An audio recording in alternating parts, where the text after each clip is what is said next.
혹시 풀업바 앞에서 머뭇거린 채 한 번도 몸을 끌어올리지 못해 포기한 적이 있으신가요? 아니면 겨우 한두 개는 할 수 있지만 그 이상은 절대 불가능해 보이는 상황에 계신가요?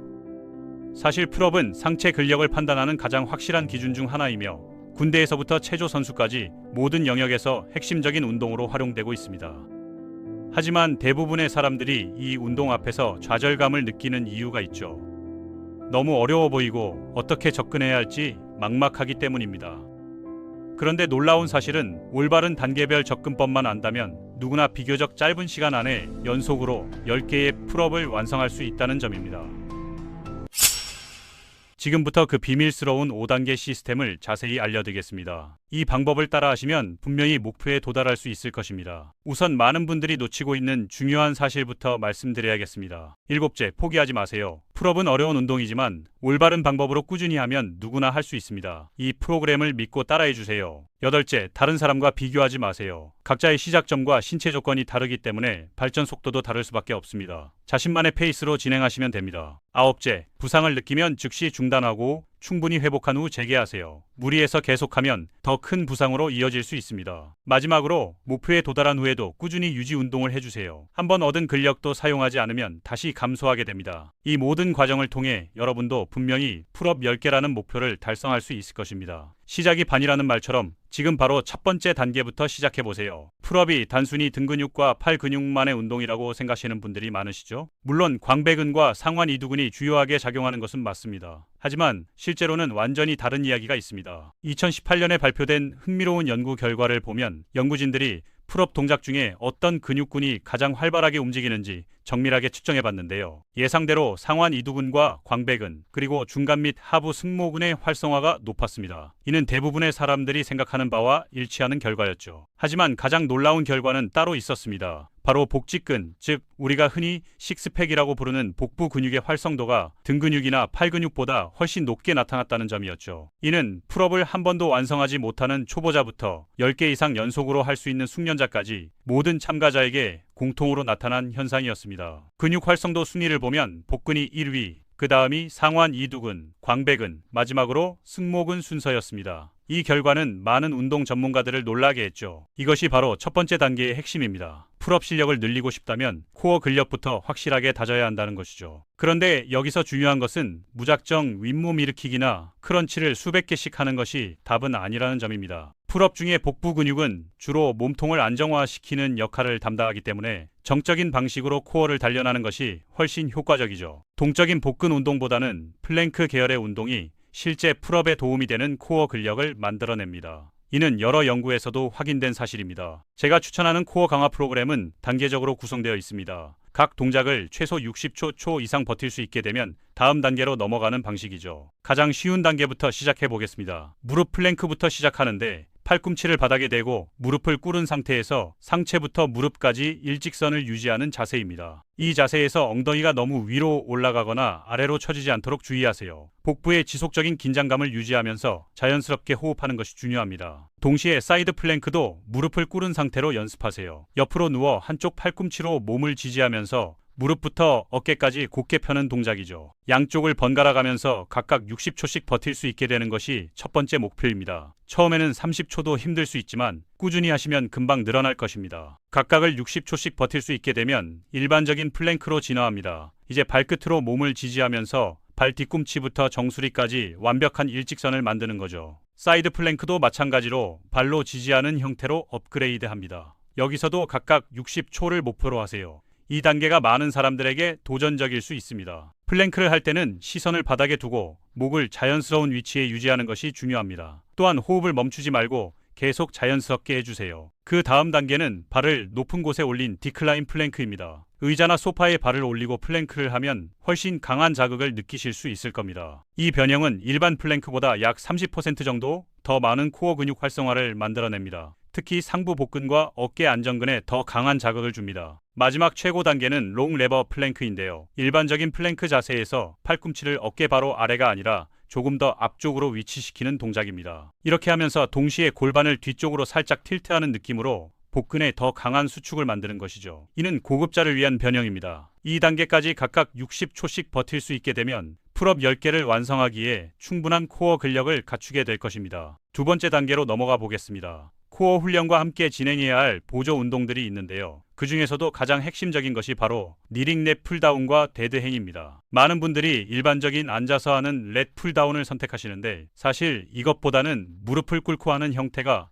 풀업 향상에 훨씬 도움이 됩니다. 왜 그럴까요? 연구 결과에 따르면 앉아서 하는 렛 풀다운과 실제 풀업 퍼포먼스 사이에는 생각보다 제한적인 상관관계만 존재한다고 합니다. 가장 큰 이유는 앉은 자세에서는 코어 근육이 충분히 활성화되지 않기 때문이죠. 앞서 말씀드린 것처럼 강한 코어는 풀업 성공의 필수 조건입니다. 반면 무릎을 꿇고 하는 렛 풀다운은 앉아서 하는 것보다 코어 활성화가 10배 이상 높게 나타났다고 합니다. 이는 정말 놀라운 차이입니다. 특히 풀업을 한 번도 완성하지 못하는 초보자들에게는 더욱 큰 차이를 보였습니다. 실제로 운동 효과가 풀업 능력 향상에 직접적으로 연결되었죠. 연구진들은 또한 테스트한 모든 운동 변형 중에서 니링 렛 풀다운의 근육 활성화 패턴이 실제 풀업과 가장 유사하다는 결론을 내렸죠. 이 운동을 주 2회 10회씩 5세트로 진행하시기 권합니다. 점진적으로 중량을 늘려가면서 말이죠. 처음에는 본인 체중의 70% 정도부터 시작해보세요. 매주 2.5kg씩 중량을 늘려나가는 것을 목표로 하되 정확한 폼을 유지할 수 있는 선에서 진행하는 것이 중요합니다. 렛 풀다운을 할 때는 발을 가슴 위쪽까지 당기되 몸을 뒤로 젖히지 않도록 주의하세요. 코어에 힘을 주고 상체를 곧게 유지하는 것이 핵심입니다. 렛 풀다운을 마친 후에는 3-5분 정도 휴식을 취하고 데드행으로 넘어갑니다. 이름 그대로 풀업바에 매달려서 가능한 오래 버티는 운동이죠. 이때 반드시 오버핸드 그립, 즉 손바닥이 몸에서 멀어지는 방향으로 발을 잡으시기 바랍니다. 이 그립이 실제 풀업과 가장 유사하고 전이 효과가 큽니다. 언더핸드 그립, 친업 그립은 상완 이두근에 더 의존하게 되어 풀업 향상에는 상대적으로 제한적인 도움만 줍니다. 따라서 반드시 오버핸드로 해주세요. 데드행은 단순히 등과 팔 근육을 강화하는 것뿐만 아니라 그립 강도를 개선하는 데도 탁월한 효과가 있습니다. 그립 강도 부족은 많은 초보자들이 간과하는 약점 중 하나입니다. 아무리 근력이 있어도 발을 제대로 잡을 수 없으면 풀업은 불가능하죠. 목표는 최소 40초 동안 매달리는 것입니다. 3세트를 진행하되 세트 간 휴식은 최소 3분 이상 충분히 취하세요. 처음에는 15-15초도 힘들 수 있지만 꾸준히 연습하면 빠르게 늘어납니다. 매번 이전 기록을 1내시 2초씩이라도 늘리려고 노력해보세요. 40초 이상 매달릴 수 있게 되면 견갑골 풀업으로 발전시킬 수 있습니다. 여전히 매달린 상태에서 팔꿈치를 구부리지 않고 어깨 날개만을 이용해 몸을 살짝 끌어올리는 동작이죠. 이 작은 움직임이 하부 승모근 활성화를 크게 증가시켜서 풀업 근력 향상에 도움을 줍니다. 견갑골을 아래쪽으로 당기면서 가슴을 약간 펴는 느낌으로 해주세요. 견갑골 풀업은 15회 정도 할 수 있게 되는 것을 목표로 합니다. 이 동작까지 완성하면 풀업의 첫 번째 단계인 견갑골 움직임을 완전히 마스터한 것입니다. 이렇게 2단계 운동들을 최소 3주간 꾸준히 실시하신 후에 다음 단계로 넘어가시기 바랍니다. 주 2회 빈도로 진행하시면 충분합니다. 세 번째 단계는 편심성 풀업과 인버티드 로우입니다. 편심성 풀업은 올라가는 동작은 보조를 받고 내려오는 동작에만 집중하는 방식이죠. 근육의 편심성 수축은 동심성 수축보다 더 큰 힘을 낼 수 있다는 특징이 있습니다. 즉 올라가는 것보다 내려오는 것을 더 잘 컨트롤할 수 있다는 뜻입니다. 풀업바 옆에 벤치나 상자를 놓고 그 위에 올라선 다음 턱이 바 위로 오도록 시작 자세를 만듭니다. 이때 발을 잡는 그립은 어깨 너비보다 약간 넓게 하세요. 그리고 나서 벤치에서 발을 떼고 가능한 한 천천히 몸을 아래로 내리는 거죠. 이 과정에서 근육이 길어지면서 강해지는 편심성 수축이 일어납니다. 바닥에 발이 닿으면 절대 위로 끌어올리려고 시도하지 마세요. 다시 벤치에 올라가서 반복하면 됩니다. 무리해서 올라가려고 하면 부상 위험이 있습니다. 이 운동은 5주에 걸쳐 점진적으로 볼륨을 늘려나가는 프로그램으로 진행합니다. 첫 번째 주에는 총 20회, 두 번째 주에는 30회를 목표로 합니다. 세 번째 주에는 40회, 네 번째 주에는 50회,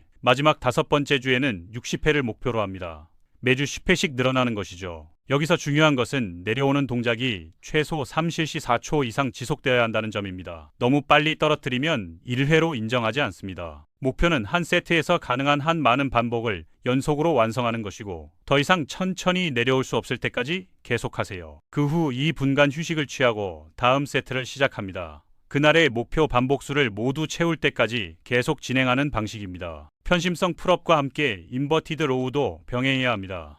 이 운동은 풀업과 관련된 근육들을 강화하면서 동시에 코어의 안정화 능력을 기르는데 탁월합니다. 스쿼트 렉에 바벨을 적당한 높이에 설치하고 그 발을 오버핸드 그립으로 잡은 다음 바 아래쪽으로 몸을 위치시킵니다. 발 뒤꿈치를 바닥에 대고 몸을 일직선으로 유지한 채 가슴이 바에 닿을 때까지 몸을 끌어올리는 동작이죠. 플랭크와 로우를 결합한 형태라고 볼 수 있습니다. 발을 높게 설치할수록 쉬워지고 낮게 설치할수록 어려워집니다. 본인의 수준에 맞는 높이를 찾아서 10에서 12회씩 4세트 진행하세요. 처음에는 발을 높게 설치해서 시작하고 점차 낮춰가면서 난이도를 높여나가는 것이 좋습니다. 이 역시 주 2회 빈도로 실시하면 됩니다. 인버티드 로우를 할 때는 상체를 바에 당기면서 견갑골을 뒤쪽으로 모으는 느낌을 만드는 것이 중요합니다. 이는 풀업의 핵심 움직임과 동일합니다. 세 번째 단계까지 완료하시면 이미 상당한 근력 기반이 구축되었다고 볼 수 있습니다. 이 시점에서 많은 분들이 체중만으로도 한 6개 개의 풀업을 할 수 있게 됩니다. 네 번째 단계는 밴드 어시스트 풀업입니다. 드디어 실제 풀업과 가장 유사한 형태의 운동을 시작하는 거죠. 이를 위해서는 다양한 저항 수준을 가진 여러 개의 저항 밴드가 필요합니다. 가벼운 저항부터 매우 강한 저항까지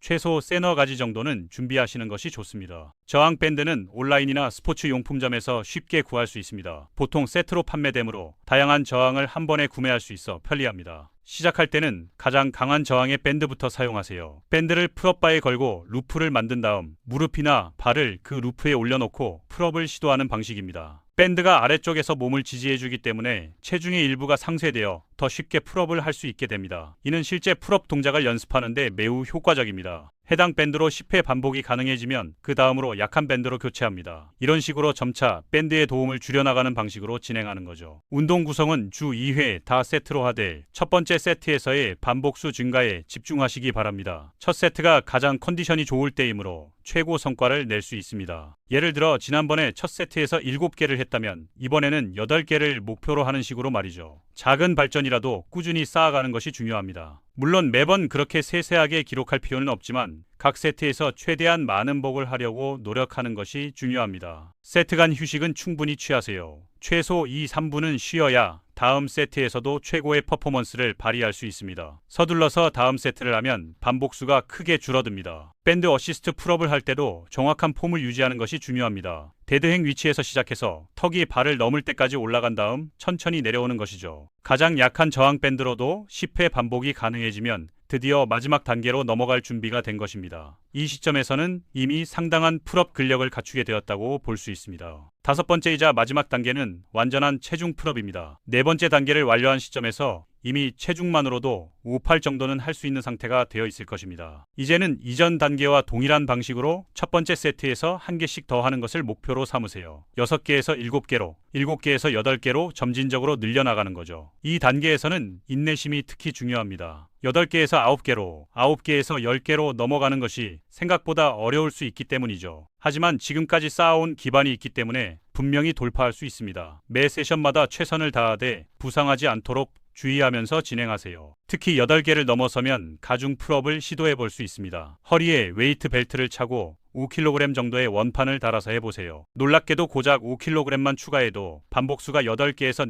4개씩 다개로 떨어질 수 있습니다. 이는 풀업이 얼마나 어려운 운동인지를 보여주는 증거이기도 합니다. 하지만 추가 중량에 적응하고 나면 훨씬 빠른 속도로 강해질 수 있고 나중에 체중만으로 할 때 훨씬 쉽게 느껴져서 10개 달성을 앞당기는 데 도움이 됩니다. 가중 풀업은 일주일에 한 번 정도만 하고 나머지 세션에서는 체중만으로 진행하는 것이 좋습니다. 너무 자주 하면 회복에 문제가 생길 수 있습니다. 이제 마지막으로 몇 가지 중요한 팁들을 말씀드리겠습니다. 이 팁들을 지키시면 목표 달성이 한결 수월해질 것입니다. 첫째, 코어 훈련은 반드시 풀업 운동이 끝난 후에 하시기 바랍니다. 풀업 전에 코어를 지치게 만들면 오히려 풀업 퍼포먼스가 떨어지기 때문이죠. 둘째, 각 단계별로 충분한 시간을 투자하세요. 너무 성급하게 다음 단계로 넘어가려고 하면 부상 위험이 높아지고 결과적으로 더 오래 걸릴 수 있습니다. 셋째, 매번 완벽한 폼을 유지하는 것이 반복수를 늘리는 것보다 중요하다는 점을 명심하세요. 몸을 흔들거나 반동을 이용해서 억지로 횟수를 채우는 것은 의미가 없습니다. 넷째,